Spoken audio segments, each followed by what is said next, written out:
So we have 3 days left. 3 days in one of the most consequential elections of our lifetime. And we still have work to do. We still have work to do, but here's the thing. We like hard work. Hard work is good work. Hard work is joyful work. And make no mistake, we will win. We will win. And we will win because when you know what you stand for, you know what to fight for. In Georgia, we have an opportunity in this election to finally turn the page on a decade of Donald Trump, who spends full time trying to keep us divided and afraid of each other. We're done. We're done with that. We are exhausted with that. Enough of that. Enough. And we're not going back.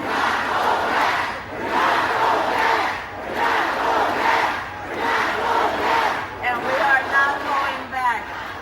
And one of the reasons is because we do know the contrast. And we know who he is. But Atlanta, that's not who we are. That's not who we are. And it is time for a new generation of leadership in America. And I am ready to offer that leadership as the next president of the United States of America.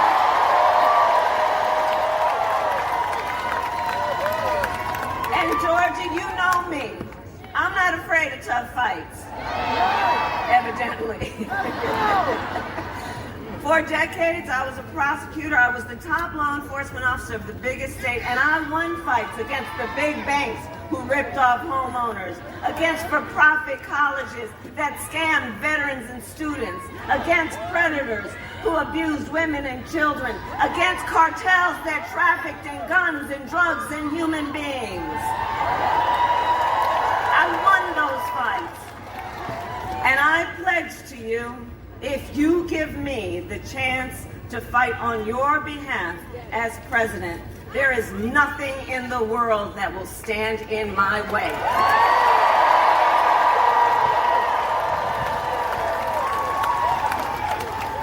And look, we know who Donald Trump is.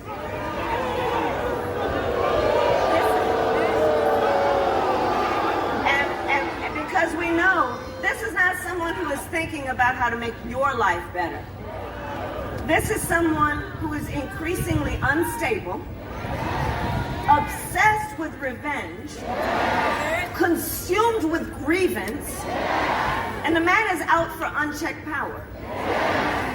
And in less than 90 days, it's either going to be him or me in the Oval Office.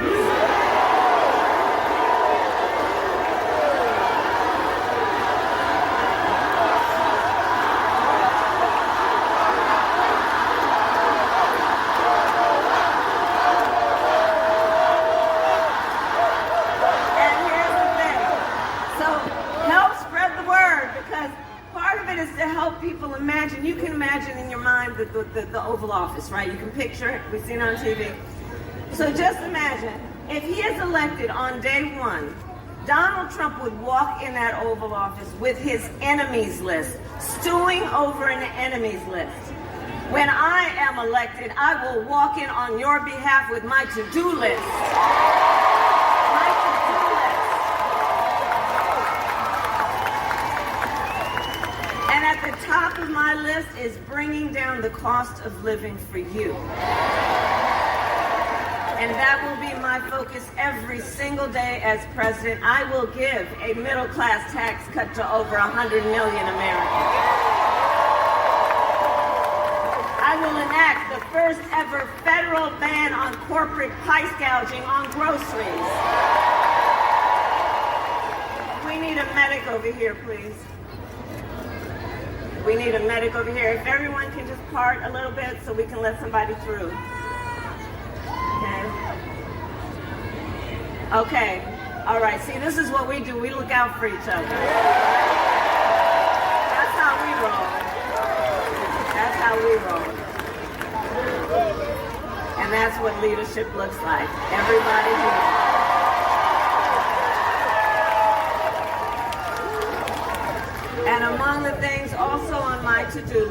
to fight to make sure that hardworking Americans can actually afford a place to live. Affordable housing, one of the highest priorities. My priorities include knowing that if you are caring for an elderly parent, we need to cover the cost of home care with Medicare, which we will do because I've been there. I took care of my mother when she was sick. I know what that is, what that work is. It is about trying to cook something someone feels like eating. It is about trying to help them put on their clothes.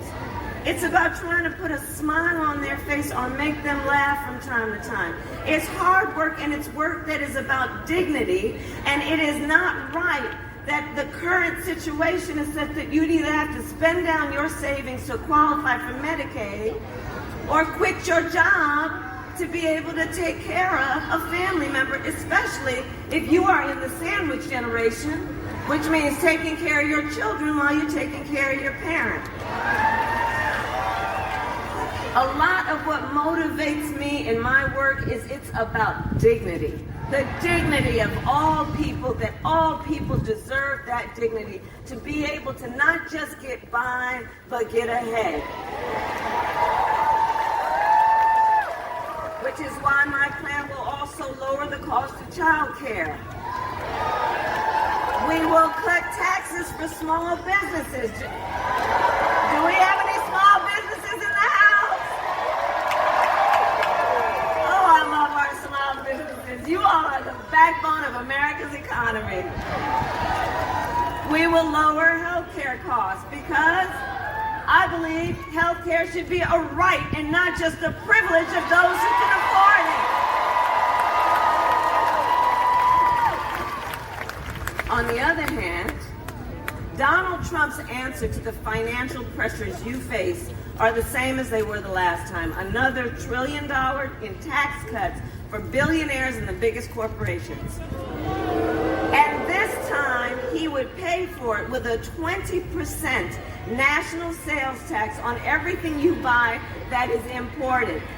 And it looks like we need a medic over there. It's hot out here in Atlanta. Let's make sure we, again, everyone, just try and part the way so someone can come through to help. All right, we're good. So, talking about Trump's plan, because you know, economists have compared what he's talking about to what I'm talking about. And they have indicated my plan will strengthen America's economy, his will weaken it, including the part about his Trump sales tax that would cost the average American family over $4,000 more a year. And on top of that, Donald Trump still is trying to get rid of and still wants to get rid of the Affordable Care Act, which would throw millions of Americans off health care and take us back to the time insurance companies could deny people with pre-existing conditions. You remember what that was? Well, we are not going back. We are not going back. And we are not going back because ours is a fight for the future.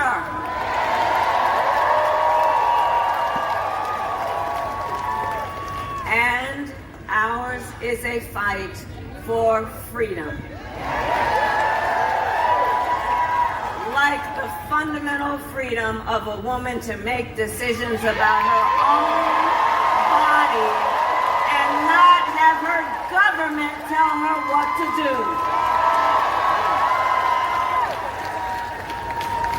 And we remember how we got here. When he was president, Donald Trump hand-selected 3 members of the United States Supreme Court with the intention they would undo the rights under Roe v. Wade. And they did as he intended. In Atlanta, now in America, 1 in 3 women lives in a state with a Trump abortion ban, including Georgia and every state in the South except Virginia. Many with no exceptions for rape and incest, which is immoral. And look, Donald Trump's not done. He will ban abortion nationwide. He wants to restrict access to birth control, put IVF treatments at risk, and force states to monitor women's pregnancies. Just Google Project 2025. Look it up for yourself. And let us agree. One does not have to abandon their faith or deeply held beliefs to agree the government shouldn't tell her what to do. Not the government. Not the government. And when Congress passes a bill to restore reproductive freedom nationwide, as President of the United States, I will proudly sign it into law.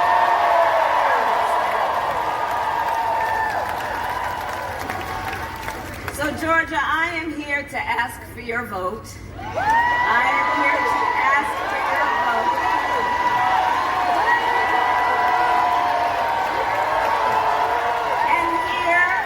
And here is my pledge to you. As president, I pledge to seek common ground and common sense solutions to the challenges you face. I am not looking to score political points. I am looking to make progress. I pledge to you to listen to those who will be impacted by the decisions I make.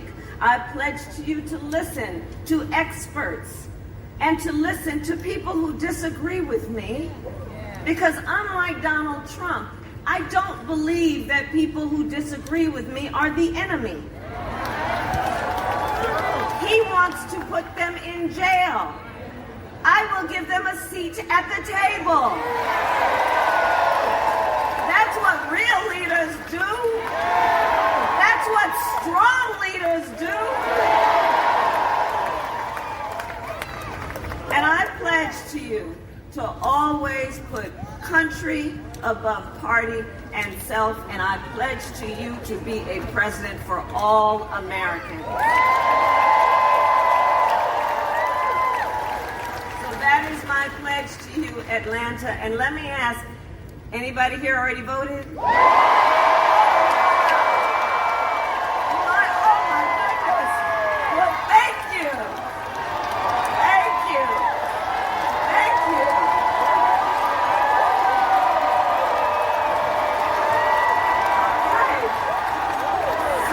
Okay, but there's more to do. So now, please just talk to your friends and your neighbors and your co-workers and your classmates and your family and share your perspective on why this election is so important. Let them know why you decided to take this time out of your life with your obligations to be here together. And encourage them, please, to make their voices heard. And for those who haven't voted yet, let me just be clear, no judgment, but you still have time. So please take a moment to think about right now what your plan will be for when and where you vote. Election day is Tuesday, November 5th. Polls are open here in Georgia from 7 a.m. to 7 p.m.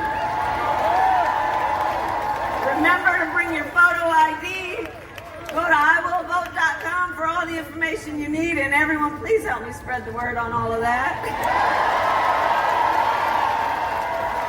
Because we need everyone in Georgia to vote. You will make the difference in this election.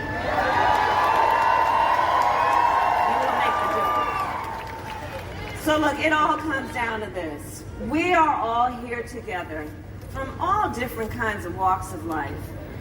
We are all here together for one reason that we share in common, one of the most important reasons. We are here because we love our country. We love our country, and we know that when you love something, you fight for it. And I do believe it is one of the highest forms of patriotism, of our expression, of our love for our country, to fight for the ideals of our country and to fight to realize the promise of America. That's what this is about. And I will tell you, I have always believed in our nation's promise. because I have lived it. I grew up as a child of the civil rights movement. My parents would take me to the marches when I was in a stroller. And there were people there from, Atlanta knows this story. There were people there from all walks of life coming together to fight for freedom and for opportunity. You know, growing up, I saw how hard my mother worked to give her daughters the same chances our country gave her. I was blessed growing up to have family by blood and to have family by love, who instilled in me the values of community, of compassion, of faith. I've spent my life fighting for people who have been hurt and counted out, but who never stopped believing that in our country anything is possible. I have lived the promise of America, and today I see the promise of America in everyone who is here right now, in all of you, in all of us. We are the promise of America. We are the promise of America. It is in the fathers and the mothers and the grandparents who work hard every day for our children's future.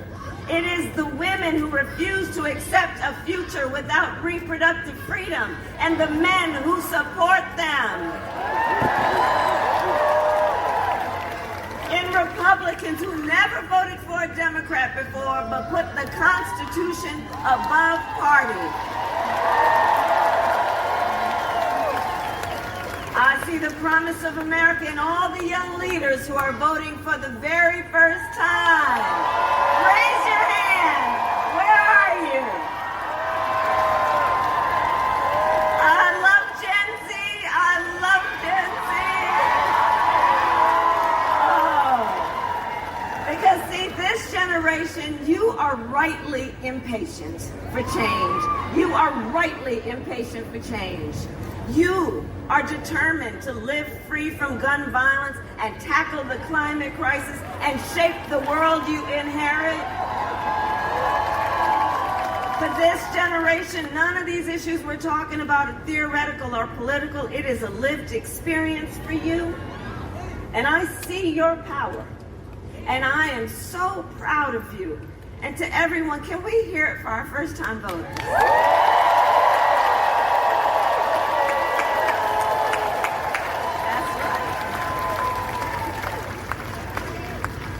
So Atlanta, we have 3 days to get this thing done. And no one can sit on the sidelines. Let's spend the next 3 days knowing that when we look back on these 3 days, we will have no regrets about what we could have done. So let's knock on doors, let's text, let's call voters, let's reach out to family and friends and classmates and neighbors and co-workers and your play cousins. Let's reach out. And as we do, let us please also be intentional in how we build community. Let us be intentional in knowing that these last years of this Trump era, yes, they have been exhausting, but they have not been in the best interest of the strength of our nation. This whole idea that we be pointing fingers at each other, the idea that we have nothing in common when we know the vast majority of us have so much more in common than what separates us. So let's be intentional about building community and building coalitions. There is power in that, and it will strengthen our country.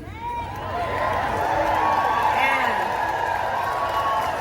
let's remind everybody that your vote is your voice, and your voice is your power.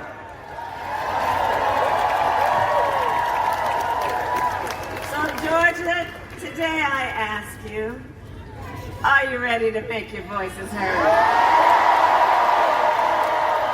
Do we believe in freedom?